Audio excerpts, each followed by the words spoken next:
So you don't need to use a marker for this unless you want to, but the title of your notes is Complex Fractions.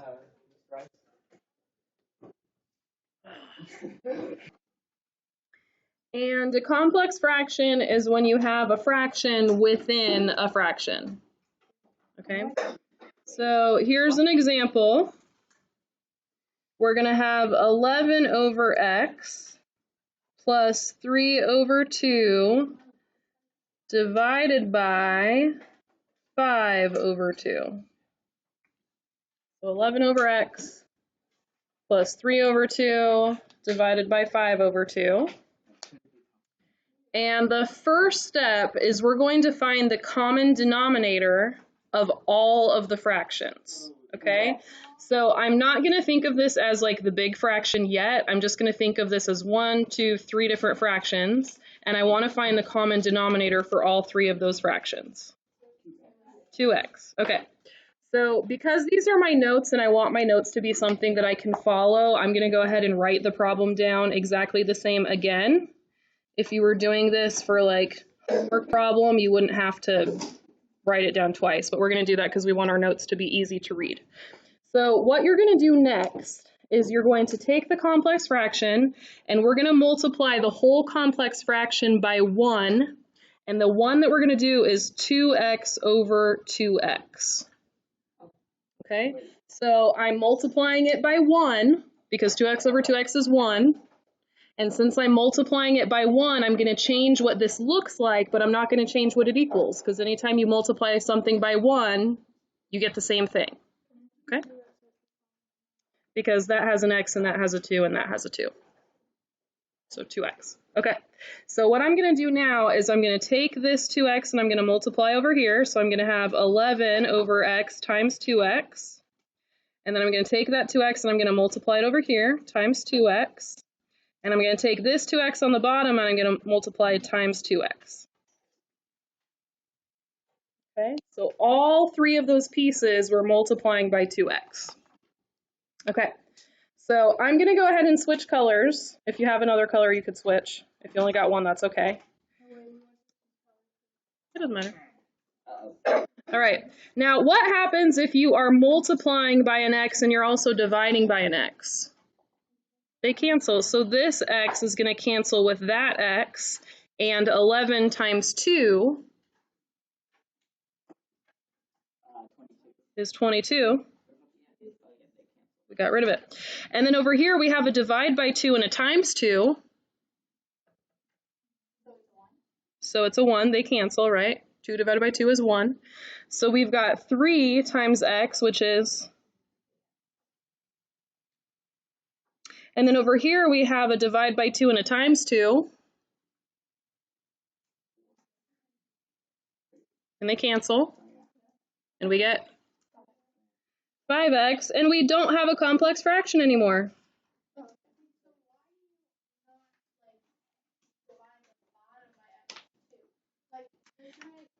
So if we were to write this, this would be 2x over 1, 2x over 1, 2x over 1. All right, let's try another one. Haven't we already been doing complex fractions? Nope. But we've been dividing fractions. Yep, but that's different than having something plus something divided by something. Oh, okay. Well, could you just put in parentheses and then divide by it, and that would be a complex fraction? Nope. You would have to add them together, get a common denominator, add them. So it's different. We haven't been doing this. All right, for the next example, we have 5x over 3 plus x over x plus 1, and this is all divided by 2. Yep. So the first thing that I would do on a problem like this is I would make sure that every single fraction in the complex fraction actually has a denominator, and the 2 does not. So I'm going to put it over 1. Okay. Can you guys tell what the common denominator is this time? Yeah, we need a 3, and we need an x plus 1. We need a 3, and we need an x plus 1. Okay, so what I'm going to do again, because these are my notes and I want to be able to understand what I wrote later, I'm going to go ahead and rewrite the problem.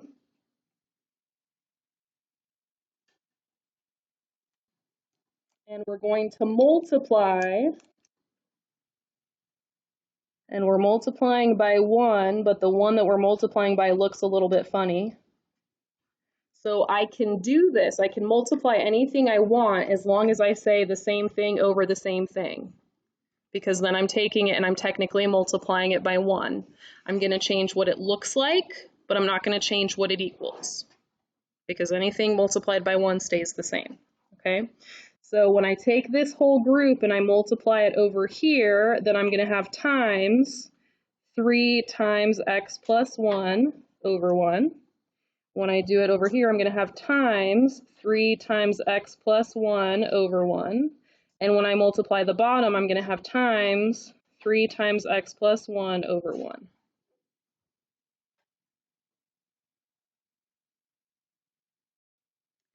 And now I go back and I see what cancels. Okay, so if we look at that first part, what's going to cancel? The 3's. 3 on bottom, 3 on top, and we are left with a 5x that's being multiplied by an x plus 1. And then if we look at this, what do we see? X plus 1 are canceling, and what's left over? 3x.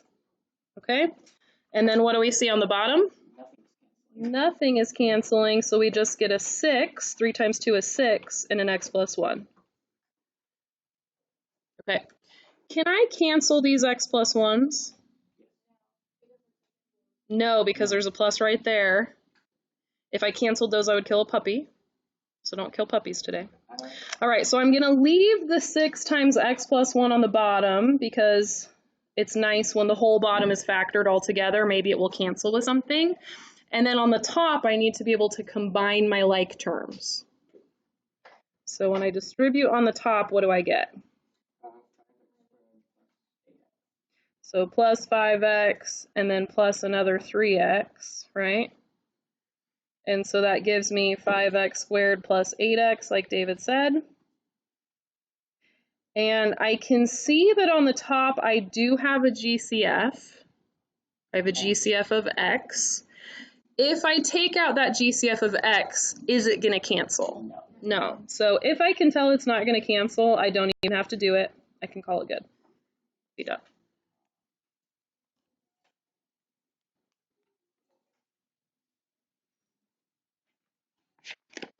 Okay.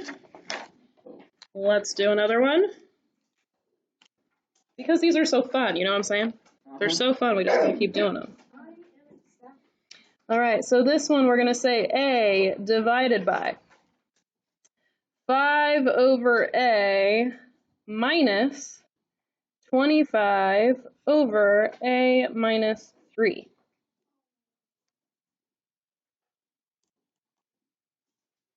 Okay, so what is making the problem feel a little bit weird right now? The a on the top. Do you see the a on the top? What's weird about it? It's just an a.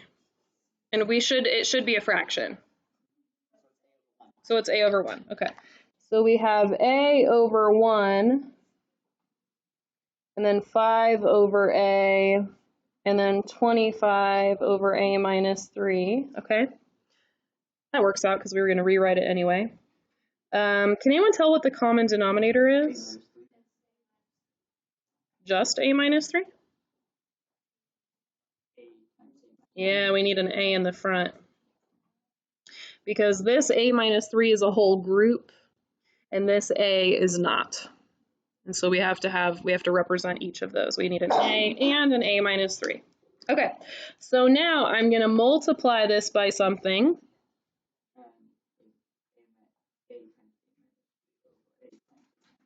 Yep.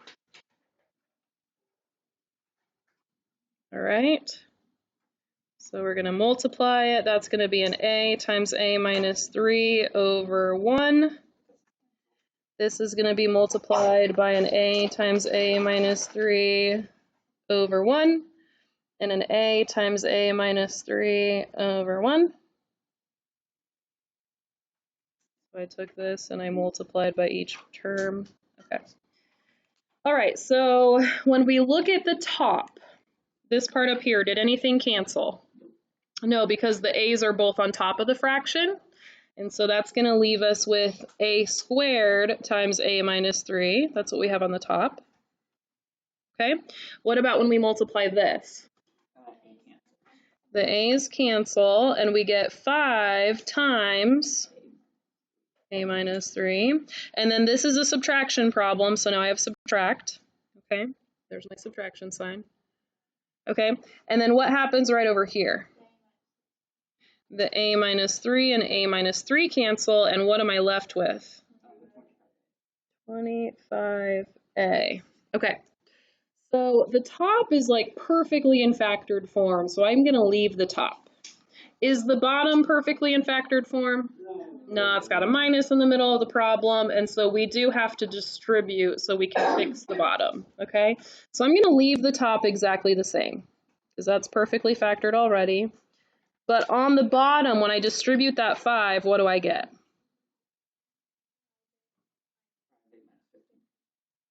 Okay, minus 25a. And so what do I actually have on the bottom? Negative 20a. Okay, so I have a squared times a minus 3, and then I have negative 20a minus 15. Is there a GCF on the bottom that I can take out? Negative 5. Negative 5. If I take out negative 5, will something cancel? No. So I don't need to take out the negative 5 because it's not going to do any good, and I can just leave the answer the way it is. If you took out the negative 5 and wrote it in factored form, it would still be correct. Okay. How do we feel about complex fractions? Shall we try another one maybe? Or are we feeling good about it? I've got more examples. Okay. Today we're going to play another game. But a different one. All right. So, you have a stack of cards in front of you. On that stack of cards, on that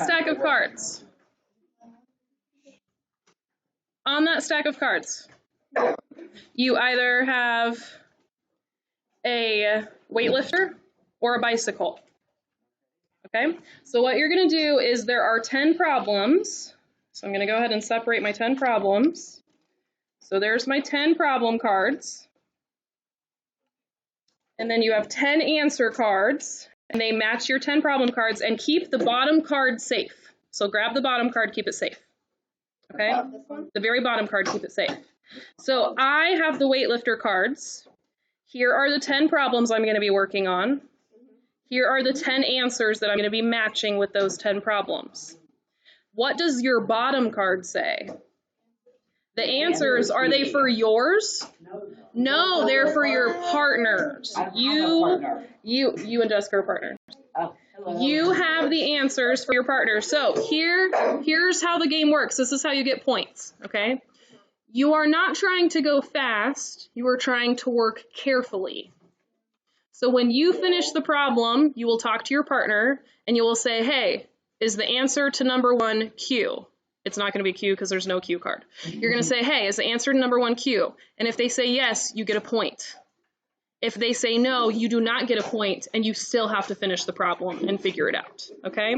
So you only get points when you ask the person if that answer is correct, and they say yes, and it's the first time, okay? So we are not racing, we are working carefully, okay? The points get added, so let's say you get 3 cards right in a row, you have 3 points. As soon as you get one wrong, all your points go away. Oh, no. Oh, no.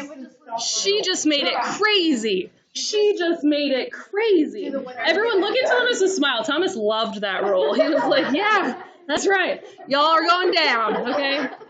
So, this is not, may I stress, this is not a racing game. This is working carefully, okay? We want to be careful. Yes. Do not write on the cards, please. I spent a long time like cutting them out, making it, you know what I mean? All right, so I used my paper cutter over there. I have my own paper cutter. Yeah, see? Yeah. All right, so there are 10 problems total. You are going to write down number 1, and then you're going to do number 1, and when you think you have the answer, you're going to ask your partner. Now, for your partner, you gotta hide those answers, okay? Because if they see them, they're just going to be like, oh, is number 1 Q? Is number 2 Z? And they're going to get all the answers right, and you're going to be like, how'd they know? And it's because the answer key's sitting right next to them. Okay, so hide your answer key, keep it safe. All right. I would maybe ask as I go because you don't want to get them wrong as you're working on them. You want to make sure you can do them right. Okay. Now, you can ask me questions. You can say like, Miss Rice, how do I do this step? Or Miss Rice, did I do this step right? But you cannot say, Miss Rice, is this the right answer? Because that's your partner's job. Your partner gets to tell you that. Okay? So the cards 1 through 10, those are the problems. A through J are the answers. So after you do the problem, you're going to flip through your answer cards and you're going to see if you got the answer right, if you can match it. Okay? Makes sense? What do you mean? Like the answers? Yeah. Honestly, I made this game a long time ago. I can't remember. But I printed it out today and cut it up for you and alphabetized it for you because it was not in order when I printed it out and cut it up. All right, so it is now. All right, does that make sense? Do the rules make sense? Okay, so our goal is not to go fast. Our goal is to go correctly. That's our goal. Okay. Let me get you some.